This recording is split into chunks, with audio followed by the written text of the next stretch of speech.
तो हेलो दोस्तों, जैसे कि आप लोग देख सकते हो कि यहाँ पे कल के डेट का न्यूज़ है 17 जून का। यहाँ पे दोस्तों आप देख सकते हो कि क्रूड ऑयल के जो प्राइजेस है वो लगभग 7% से फ्राइडे को फॉल हो गए और 1 वीक में अराउंड 9% तक वो फॉल हो गए। तो यहाँ पर दोस्तों क्रूड ऑयल जो है वो सबसे मेजर इंग्रेडिएंट कह लो या फिर सबसे मेजर थिंग बोल लो, वो है रिलेटेड टू सारे कंपनी के साथ। बट उनमें सबसे ज़्यादा रिलेट ये जो आता है वो आता है टायर वाली कंपनी से भी। तो दोस्तों यहाँ पे क्रूड ऑयल जैसे जैसे आपको कम हो रहा है तो हमें टायर वाली कंपनियों के तरफ स्विच करना चाहिए। तो यहाँ पे टायर से रिलेटेड देखिए, आपको सीएट के रिलेटेड मैंने वीडियो आपके लिए बनाया था और मैं फिर से एक बार इस कंपनी को आपके सामने लेकर आया हूँ, जहाँ पर ये कंपनी काफ़ी ज़्यादा फ़िलहाल के डेट में लॉस में चल रही है। हर तरीके से अगर आप देखेंगे, मैंने लास्ट टाइम जो वीडियो बनाए थे वहाँ पर जो पी रेशो आप देख रहे थे 10, 12, 15 इस तरीके से था। अभी यहाँ पे पी रेशो जो है 42 का चल रहा है और यहाँ पे दोस्तों प्राइस भी काफ़ी कम हो गया है। और हर तरीके से अगर आप देखोगे कि जैसे कि इसका जो अगर कॉन्स देखोगे तो सब तरफ कॉन्स ही कॉन्स दिखाई देंगे। प्रोमोटर की होल्डिंग डिक्रीज़ हो गई है, यहाँ पर रिज़ल्ट जो है सेल्स ग्रोथ जो है वो भी पास्ट 5 ईयर्स में कम हो गया है, पुअर हो गया है। कंपनी का जो रिटर्न ऑन इक्विटी है वो भी लास्ट 3 ईयर से लो है। यहाँ पे लो इंटरेस्ट कवरेज रेशो भी है।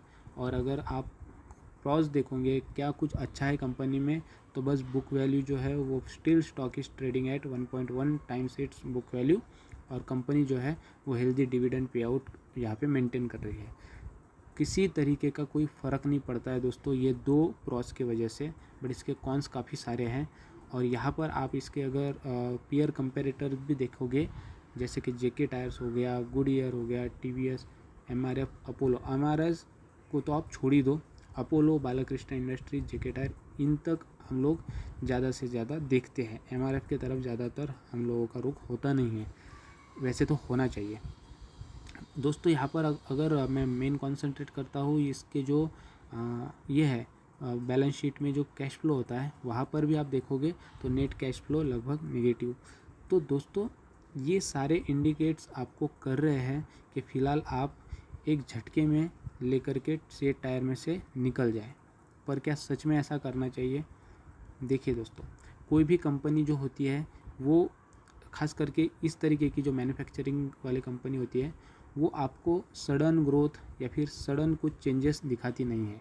खास करके जिस तरीके का सिनारियो अभी बना हुआ है वहाँ पर लोग जो खर्चा जो है वो कम कर रहे हैं, रिसेशन के तरीके की न्यूज़ेस आ रही है, इन्फ्लेशन बढ़ने के न्यूज़ेस आ रहे हैं, वहाँ पर कोई भी जाकर के टायर रिप्लेसमेंट वगैरह में ज़्यादा दिलचस्पी नहीं लेता है। वो सोचता है कि ठीक है, अगर चलता है तो चलने दो, इस तरीके का स्पेंडिंग के ऊपर कम जाता है।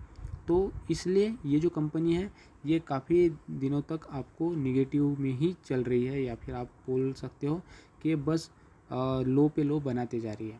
बट यहाँ पे दोस्तों अगर आपको लॉस हो रहा होगा तो आप लॉस में इस कंपनी से मत निकलिए, क्योंकि यहाँ पर आप देख सकते हो जैसे जैसे इन्फ्लेशन वगैरह, रिसेशन वगैरह इस तरफ में जाएगा, क्रूड ऑयल के साथ ही साथ में दोस्तों थोड़ी सी न्यूज़ आ रही है कि क्रूड ऑयल में जो है वो कम हो रहा है, पर बैरल वगैरह कम होते जा रहा है, उसका जो क्रूड ऑयल का रेट है वो फॉल होते जा रहा है।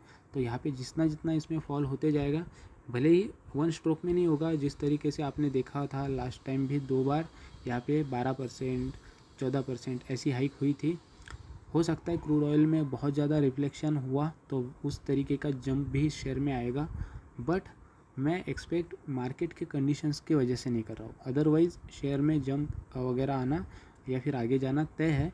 बट जो फ़िलहाल ट्रेंड चल रहा है सब तरफ लगभग रेड में ही सारे शेयर्स हैं, तो वहाँ पे ट्रेंड बदलने के चांसेस थोड़े से कम हैं। बट जैसे जैसे क्रूड ऑयल नीचे जाएगा तो इस शेयर में और उछाल देखने की, या फिर टायर से रिलेटेड ये जो बाकी इसके पेयर कंपनीज़ है इनमें भी आप रिसर्च कीजिए, खास करके बालाकृष्ण इंडस्ट्रीज़ के ऊपर कंसंट्रेट कीजिए यहाँ पे। और सीएट और बालाकृष्ण इंडस्ट्री ये दो कंपनीज़ मुझे काफ़ी बेहतरीन लगते हैं।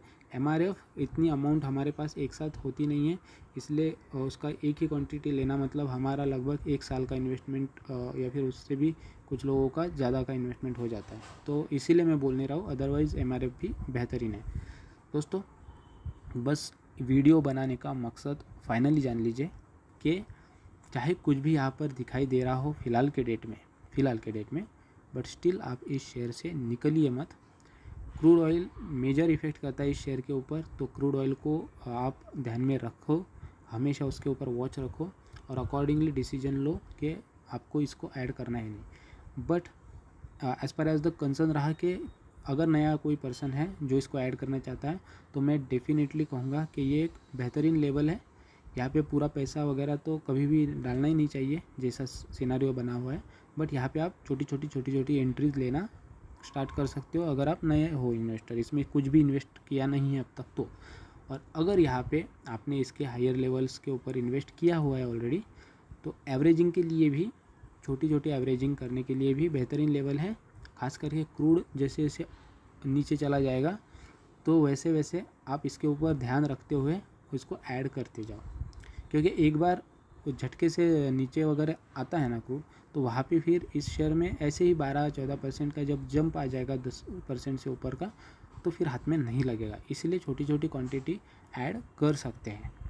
ये था मेरा खुद का सजेशन। मैं नहीं कहता हूँ कि आप ब्लाइंडली इसको फॉलो कीजिए, हमेशा आपका अपना रिसर्च कीजिए, आपका क्वांटिटी डिसाइड कीजिए कितना करना है।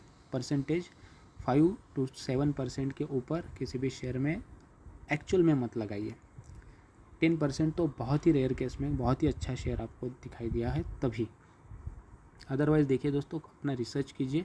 कंपनी काफ़ी ज़्यादा अगर ओवरऑल बैलेंस शीट वगैरह ये सब चीज़ों में देखोगे तो लॉस एंड निगेटिव वाली ही दिखाई देंगी, बट मेरा यकीन है यहाँ पर, और मैं यहाँ पर होल्ड करके रखना चाहूँगा।